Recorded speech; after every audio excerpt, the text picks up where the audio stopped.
다음을 듣고 물음에 답하십시오. 2번 읽겠습니다. 올해 신호 위반이나 주차 위반 등과 같은 교통 범칙금이 2배나 인상이 되었는데요. 이렇게 단순히 범칙금만 인상하는 것은 근본적인 해결책이 아니라고 봅니다. 하지만 저는 범칙금 인상이 가장 쉽고 확실한 해결책이라고 생각합니다. 실제로 범칙금이 인상되면서 교통규칙 위반 사례가 줄어들지 않았습니까? 단순히 눈앞의 일만 생각하지 말고 좀 더 멀리 봐야 합니다. 범칙금 인상만으로 돈이 많은 사람들은 교통규칙을 위반해도 돈으로 모든 것을 해결할 수 있다고 생각할 것입니다. 하지만 범칙금을 올린 다른 나라의 사례들을 살펴보면 그런 경우는 생각보다 많지 않다는 것을 알 수 있습니다. 또 범칙금이 세금으로 사용되니까 사회복지적인 측면에서도 도움이 될 것입니다. 다시 들으십시오. 올해 신호 위반이나 주차 위반 등과 같은 교통 범칙금이 2배나 인상이 되었는데요. 이렇게 단순히 범칙금만 인상하는 것은 근본적인 해결책이 아니라고 봅니다. 하지만 저는 범칙금 인상이 가장 쉽고 확실한 해결책이라고 생각합니다. 실제로 범칙금이 인상되면서 교통규칙 위반 사례가 줄어들지 않았습니까? 단순히 눈앞의 일만 생각하지 말고 좀 더 멀리 봐야 합니다. 범칙금 인상만으로 돈이 많은 사람들은 교통규칙을 위반해도 돈으로 모든 것을 해결할 수 있다고 생각할 것입니다. 하지만 범칙금을 올린 다른 나라의 사례들을 살펴보면 그런 경우는 생각보다 많지 않다는 것을 알 수 있습니다. 또 범칙금이 세금으로 사용되니까 사회복지적인 측면에서도 도움이 될 것입니다. 31번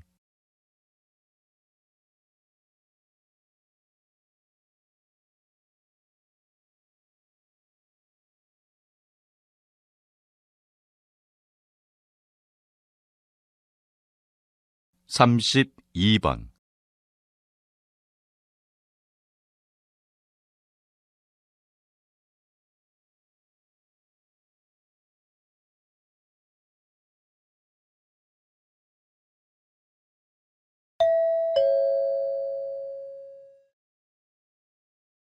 다음을 듣고 물음에 답하십시오.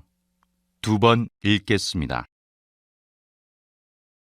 요즘 젊은이들은 주변 환경을 탓하면서 시작하는 것조차 포기하는 경우가 많습니다. 해보기도 전에 안 될 거라고 단정한 채 도전을 회피하는 것이지요. 그러나 수많은 전쟁의 역사가 보여주듯이 병사나 무기가 많다고 해서 무조건 승리하는 것은 아닙니다. 누구도 전쟁의 결과를 알 수 없듯이 미래도 예측할 수 없는 것입니다. 성공적인 전쟁의 전략이 싸워보기 전에는 미리 구상될 수 없듯이 우리의 미리 구상될 수 없듯이 우리의 미래도 책상에 앉아서 고민한다고 해서 해결되지 않습니다. 세상에는 전쟁처럼 예상하지 못한 변수들이 많기 때문입니다. 성공은 마음먹기에 달려 있습니다. 자, 이제 책상을 벗어나 세상이라는 전쟁터로 가십시오. 다시 들으십시오. 요즘 젊은이들은 주변 환경을 탓하면서 시작하는 것조차 포기하는 경우가 많습니다. 해보기도 전에 안 될 거라고 단정한 채 도전을 회피하는 것이지요. 그러나 수많은 전쟁의 역사가 보시지요. 그러나 수많은 전쟁의 역사가 보여주듯이 병사나 무기가 많다고 해서 무조건 승리하는 것은 아닙니다. 누구도 전쟁의 결과를 알 수 없듯이 미래도 예측할 수 없는 것입니다. 성공적인 전쟁의 전략이 싸워보기 전에는 미리 구상될 수 없듯이 우리의 미래도 책상에 앉아서 고민한다고 해서 해결되지 않습니다. 세상에는 전쟁처럼 예상하지 못한 변수들이 많기 때문입니다. 성공은 마음먹기에 달려 있습니다.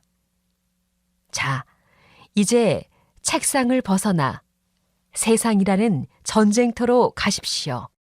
자, 이제 책상을 벗어나 세상이라는 전쟁터로 가십시오. 33번.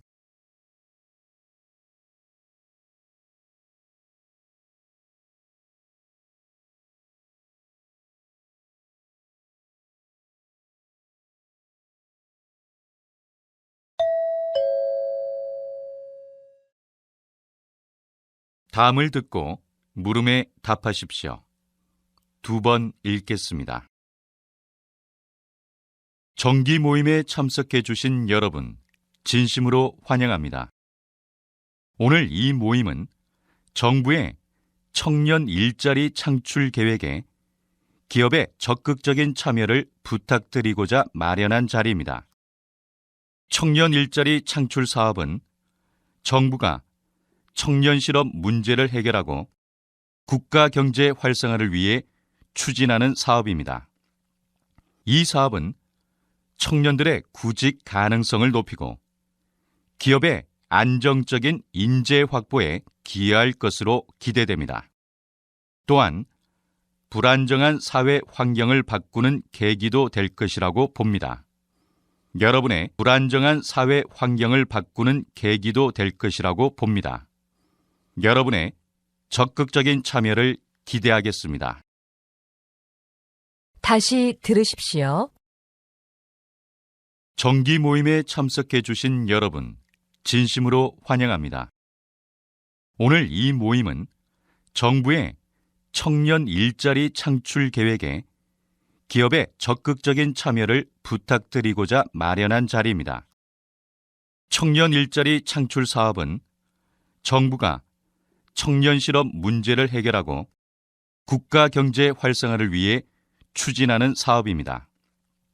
이 사업은 청년들의 구직 가능성을 높이고 기업의 안정적인 인재 확보에 기여할 것으로 기대됩니다. 또한 불안정한 사회 환경을 바꾸는 확보에 기여할 것으로 기대됩니다. 또한 불안정한 사회 환경을 바꾸는 계기도 될 것이라고 봅니다. 여러분의 적극적인 참여를 기대하겠습니다. 35번.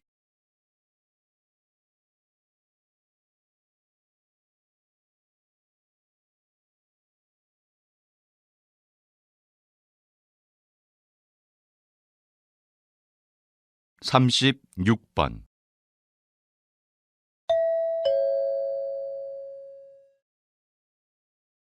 다음은 교양 프로그램입니다. 잘 듣고 물음에 답하십시오. 2번 읽겠습니다. 시장님, 독서 경영이라는 말이 조금은 생소한데요. 이 사업이 어떤 것인지 소개 좀 해주시겠습니까? 말 그대로 책 속에서 정보를 얻어 세상 경영에 도움을 받는 것입니다. 책을 읽는 과정에서 얻는 간접 경험을 통해 길러진 상상력이 세상을 이겨낼 역량이 됩니다. 이 역량은 어떤 자리에서도 이겨낼 힘을 가져다 줍니다. 그런 역량을 지닌 사람은 기술이 아무리 발달해도 두려울 것이 없습니다. 우리 시가 독서 경영 사업을 통해 지역사회 독서 문화를 확산시키고 실천하는 데 앞장서려고 합니다. 앞으로도 독서 경영을 통해 우리 시를 문화와 경제가 모두 조화롭게 발전하는 도시로 만들어 시민 누구나 행복한 삶을 살도록 할 것입니다. 다시 들으십시오. 시장님, 독서 경영이라는 말이 조금은 생소한데요. 이 사업이 어떤 것인지 소개 좀 해주시겠습니까?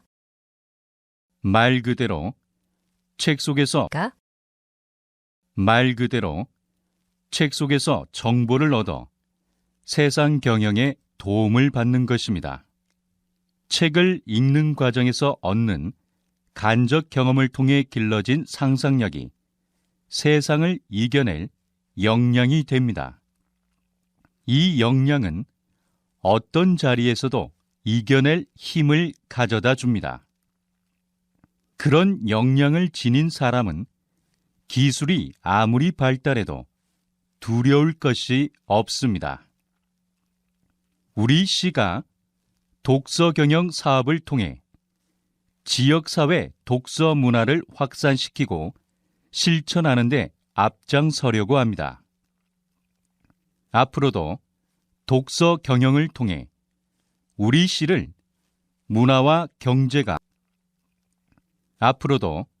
독서 경영을 통해 우리 시를 문화와 경제가 모두 조화롭게 발전하는 도시로 만들어 시민 누구나 행복한 삶을 살도록 할 것입니다. 37번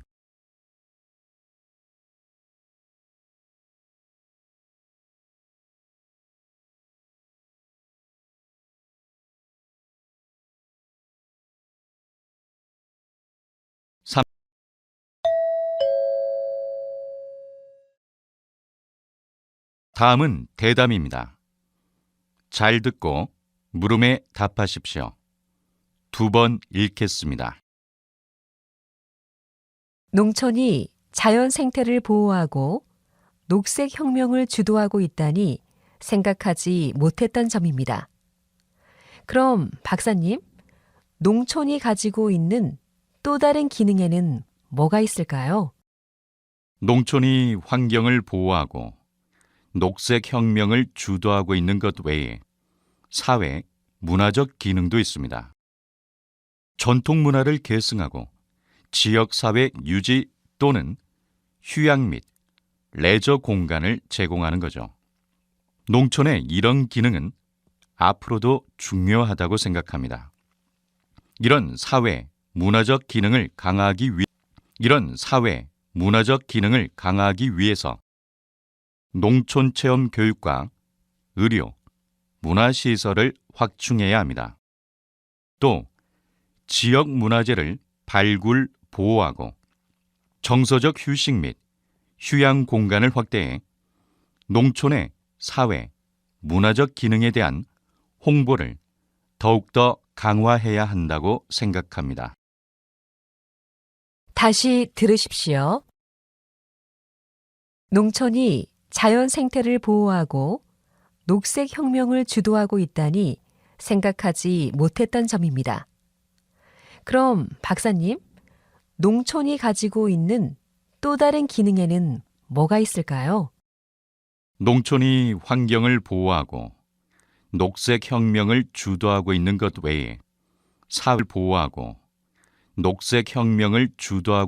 외에 사회, 문화적 기능도 있습니다. 전통 문화를 계승하고 지역 사회 유지 또는 휴양 및 레저 공간을 제공하는 거죠. 농촌의 이런 기능은 앞으로도 중요하다고 생각합니다. 이런 사회, 문화적 기능을 강화하기 위해서 농촌 체험 교육과 의료, 문화시설을 확충해야 합니다. 또 지역 문화재를 발굴, 보호하고 정서적 휴식 및 휴양 공간을 확대해 농촌의 사회, 문화적 기능에 대한 홍보를 더욱더 강화해야 한다고 생각합니다. 39번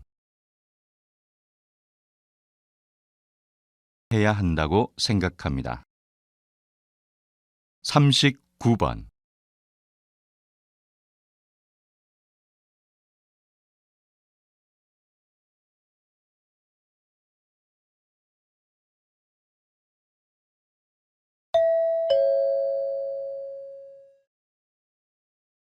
다음은 강연입니다. 잘 듣고 물음에 답하십시오. 2번 읽겠습니다. 여러분, 머피의 법칙을 들어본 적이 있나요? 이 법칙은 1949년에 미국 항공기 엔지니어였던 에드워드 머피 대위가 발견한 우연의 법칙입니다. 이 법칙은 잘못될 가능성이 있는 것은 어김없이 잘못된다는 거죠. 그런데 정말 이런 현상을 법칙이라고까지 말할 수 있을까요? 사실 세상의 모든 좋은 일과 나쁜 일은 각각 50%씩의 가능성을 갖고 있습니다. 늘 좋은 일만 계속되지도 않고 나쁜 일만 계속 겪는 사람도 없습니다. 그런데 왜 나쁜 일만 계속 일어난다고 생각하는 걸까요? 그것은 아마도 좋은 일보다 나쁜 일이 더 충격을 주기 때문일 것입니다. 기쁜 일보다는 슬픈 일이 더 오래 기억되는 것이죠. 그래서 우리는 이런 법칙을 믿지 말아야 합니다. 실제로 그런 법칙은 없기 때문입니다. 우리의 생각이 행복보다는 불행, 기쁨보다는 슬픔, 보람보다는 아픔 쪽에 더 민감한 반응을 보이기 때문에 일어나는 착각, 아픔 쪽에 더 민감한 반응을 보이기 때문에 일어나는 착각에 불과합니다. 이런 미신에 의존하지 말고 주도적으로 여러분의 삶을 이끌어 가길 바랍니다. 다시 들으십시오. 여러분, 머피의 법칙을 들어본 적이 있나요? 이 법칙은 1949년에 미국 항공기 엔지니어였던 에드워드 머피 대위가 발견한 우연의 법칙입니다. 이 법칙은 잘못될 가능성이 있는 것은 어김없이 잘못된다는 거죠. 그런데 정말 이런 현상을 법칙이라고까지 말할 수 있을까요? 사실 세상의 모든 좋은 일과 나쁜 일은 각각 50%씩의 가능성을 갖고 있습니다. 늘 좋은 일만 계속되지도 않고 나쁜 일만 계속 겪는 사람도 없습니다. 그런데 왜 나쁜 일만 계속 일어난다고 생각하는 걸까요? 그것은 아마도 좋은 일보다 나쁜 일이 더 충격을 주기 때문일 것입니다. 기쁜 일보다는 슬픈 일이 더 오래 기억되는 것이죠. 그래서 우리는 이런 법칙을 믿지 말아야 합니다. 실제로 그런 법칙은 없기 때문입니다. 실제로 그런 법칙은 없기 때문입니다.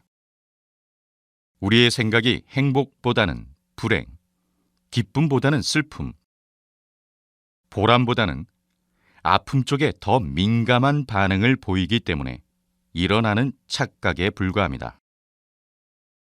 이런 미신에 의존하지 말고 주도적으로 여러분의 삶을 이끌어 가길 바랍니다. 41번.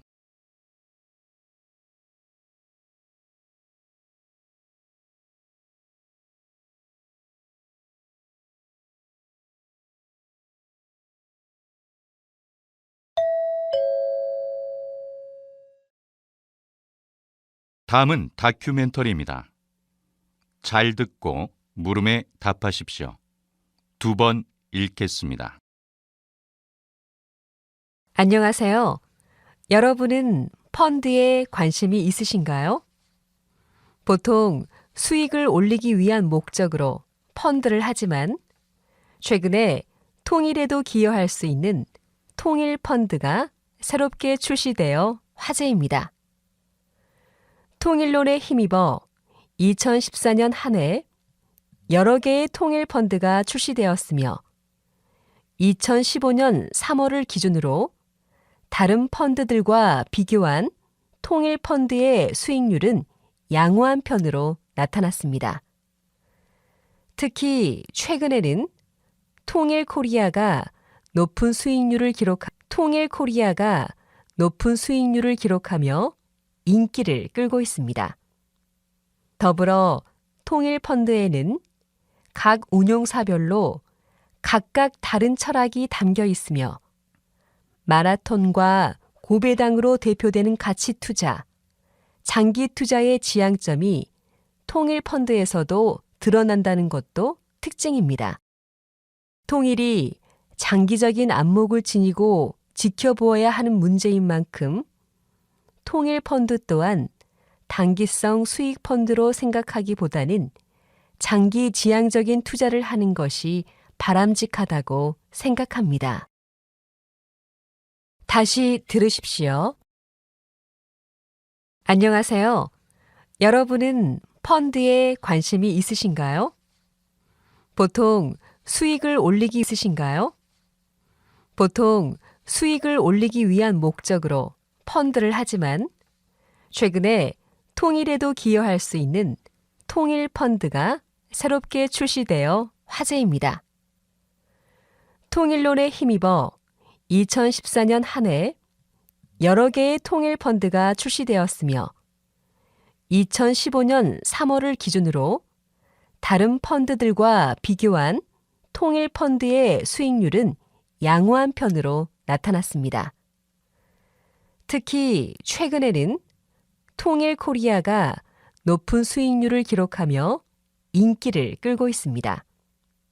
더불어 통일 펀드에는 각 운용사별로 각각 다른 철학이 담겨 있으며 마라톤과 고배당으로 대표되는 가치 투자, 장기 담겨 있으며 마라톤과 고배당으로 대표되는 가치 투자, 장기 투자의 지향점이 통일 펀드에서도 드러난다는 것도 특징입니다. 통일이 장기적인 안목을 지니고 지켜보아야 하는 문제인 만큼 통일 펀드 또한 단기성 수익 펀드로 생각하기보다는 장기 지향적인 투자를 하는 것이 바람직하다고 생각합니다. 43번.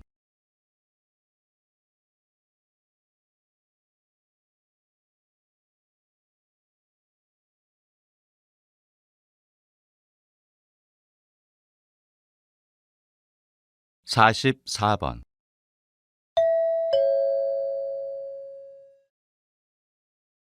다음은 강연입니다.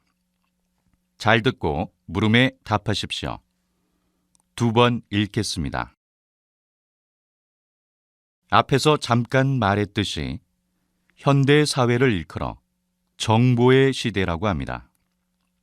우리가 살고 있는 이 시대는 우주를 탐사할 정도로 과학과 기술이 매우 발달했는데 왜 과학의 시대나 기술의 시대라고 하지 않고 굳이 정보의 시대라고 부르는 걸까요? 그것은 현대 사회가 정보와 지식을 바탕으로 운영되고 있기 때문입니다. 물론 과거에도 정보와 지식은 사회 전체를 이끌어 나가는 매우 중요한 요소였습니다. 하지만 지금은 그 어느 때보다 정보가 차지하는 자리가 크고 중요합니다. 예를 들어, 옛날에는 돈을 붙이기 위해 직접 은행에 가야만 했지만 요즘에는 스마트폰의 모바일 뱅킹을 이용하여 손 안에서 모든 것을 해결할 수 있게 되었습니다. 그러나 이러한 정보를 모르는 사람들은 여전히 은행에 직접 가야 하는 불편함을 감수해야 하는 것입니다. 이렇듯 정보의 부재는 신체적 불편함뿐만 아니라 시간의 낭비, 금전적 낭비로 이어지기도 합니다. 정보의 시대의 도래로 인해 개인은 물론로 이어지기도 합니다. 정보의 시대의 도래로 인해 개인은 물론 국가의 힘도 정보의 크기로 결정된다 해도 과언이 아닐 것입니다. 다시 들으십시오. 앞에서 잠깐 말했듯이 현대 사회를 일컬어 정보의 시대라고 합니다. 우리가 살고 있는 이 시대는 우주를 탐사할 정도로 과학과 기술이 매우 발달했는데 왜 과학의 시대나 기술의 시대라고 하지 않고 굳이 정보의 시대라고 부르는 걸까요? 그것은 현대 사회가 정보와 지식을 바탕으로 운영되고 있기 때문입니다. 물론 과거에도 정보와 지식은 사회 전체를 이끌어 나가는 매우 중요한 요소였습니다. 하지만 지금은 그 어느 때보다 정보가 차지하는 자리가 크고 중요합니다. 예를 들어, 옛날에는 돈을 붙이기 위해 직접 은행에 가야만 했지만 요즘에는 스마트폰의 모바일 뱅킹을 이용하여 손 안에서 모든 것을 해결할 수 있게 되었습니다. 그러나 이러한 정보를 모르는 사람들은 여전히 은행에 직접 가야 하는 불편함을 감수해야 하는 것입니다. 이렇듯 정보의 부재는 신체적 불편함뿐만 아니라 시간의 낭비, 금전적 낭비로 이어지기도 합니다. 정보의 시대의 도래, 금전적 낭비로 이어지기도 합니다. 정보의 시대의 도래로 인해 개인은 물론 국가의 힘도 정보의 크기로 결정된다 해도 과언이 아닐 것입니다. 45번.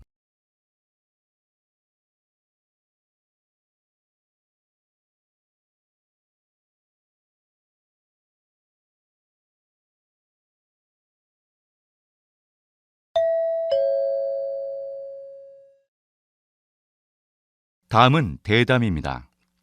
잘 듣고 물음에 답하십시오. 2번 읽겠습니다.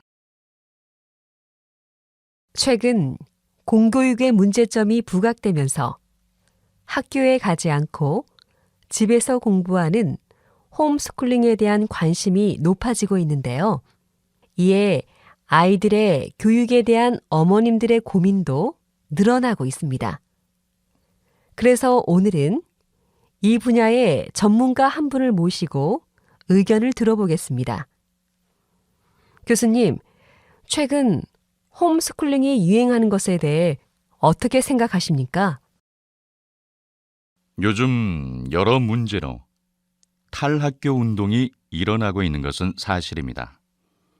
그렇지만 대안학교에 보내는 것도 집에서 직접 아이를 가르치는 것도 근본적인 해결책은 아닙니다. 가장 중요한 것은 아이에게 자기 주도 학습 능력을 길러주는 것입니다. 그러나 자기 주도 학습이라고 해서 혼자 해야 하는 것은 아닙니다. 오히려 초기에는 이 학습법에 익숙해지도록 부모님이나 선생님의 지도가 반드시 필요합니다. 그 다음에 아이 스스로 목표를 정하고 계획도 세우고 그에 맞춰 실천해 나가도록 해야 합니다. 이것이 바로 자기 주도 학습입니다. 틀림없이 말씀드릴 수 있는 건 이렇게 훈련을 받은 학생들은 반드시 좋은 성과를 드릴 수 있는 건 이렇게 훈련을 받은 학생들은 반드시 좋은 성과를 낸다는 것입니다. 다시 들으십시오.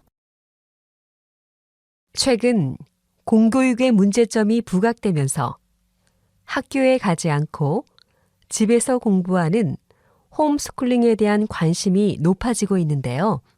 이에 아이들의 교육에 대한 어머님들의 고민도 늘어나고 있습니다. 그래서 오늘은 이 분야의 전문가 한 분을 모시고 의견을 들어보겠습니다. 교수님, 최근 홈스쿨링이 유행하는 것에 대해 어떻게 생각하십니까? 요즘 여러 문제로 탈학교 운동이 일어나고 있는 것은 사실입니다. 그렇지만 대안학교에 보내는 것도 집에서 직접 아이를 가르치는 것도 근본적인 해결책은 아닙니다. 가장 중요한 것은 아이에게 자기 주도 학습 능력을 길러주는 것입니다. 그러나 자기 주도 학습이라고 해서 혼자 해야 하는 것은 아닙니다. 오히려 초기에는 이 학습법에 익숙해지도록 부모님이나 선생님의 지도가 반드시 필요합니다. 그 다음에 아이 스스로 목표를 정하고 계획도 세우고 그에 맞춰 실천해 나가도록 해야 합니다. 이것이 바로 자기 주도 학습입니다. 틀림없이 말씀드릴 수 있는 건 이렇게 자기 주도 학습입니다. 틀림없이 말씀드릴 수 있는 건 이렇게 훈련을 받은 학생들은 반드시 좋은 성과를 낸다는 것입니다. 47번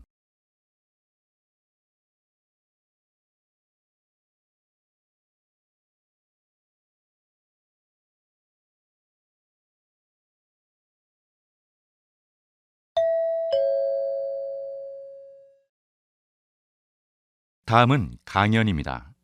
잘 듣고 물음에 답하십시오. 2번 읽겠습니다.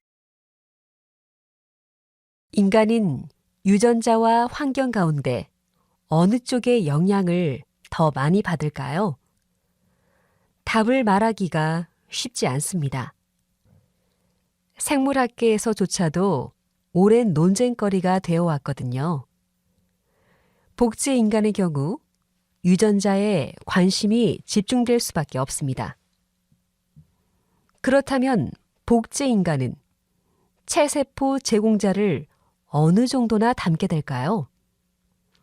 일종의 복제 인간이라 할 만한 일란성 쌍둥이를 예로 들어보겠습니다. 쌍둥이를 연구하는 과학자들에 따르면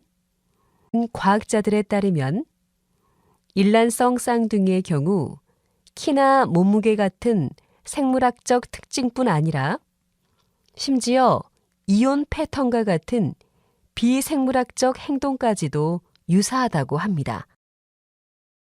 그렇다면 아인슈타인을 복제하면 복제 인간도 아인슈타인과 똑같은 천재가 될까요? 과학자들은 이 같은 질문에 대부분 아니다라고 말합니다.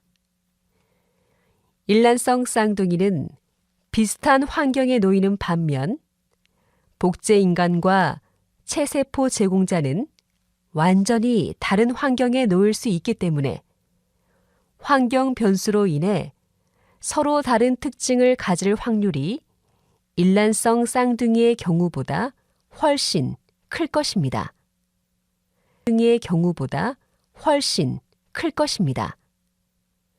그래서 과학자들은 유전자가 동일하더라도 복제 인간이 체세포 제공자와 생각보다 비슷하지 않을 거라고 예상합니다. 다시 들으십시오. 인간은 유전자와 환경 가운데 어느 쪽의 영향을 더 많이 받을까요? 답을 말하기가 쉽지 않습니다. 생물학계에서조차도 오랜 논쟁거리가 되어 왔거든요. 복제 인간의 경우 유전자에 관심이 집중될 수밖에 없습니다. 그렇다면 복제 인간은 체세포 제공자를 어느 정도나 닮게 될까요? 어느 정도나 닮게 될까요? 일종의 복제 인간이라 할 만한 일란성 쌍둥이를 예로 들어보겠습니다.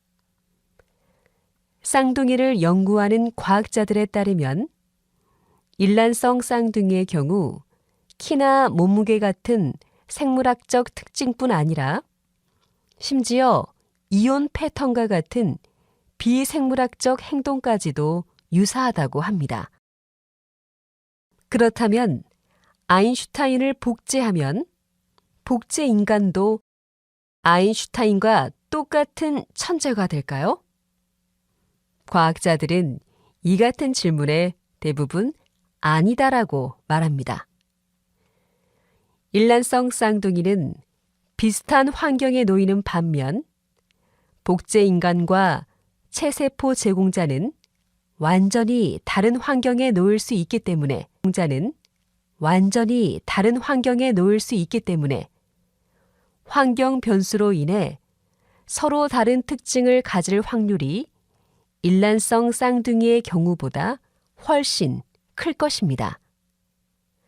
그래서 과학자들은 유전자가 동일하더라도 복제 인간이 체세포 제공자와 생각보다 비슷하지 않을 거라고 예상합니다.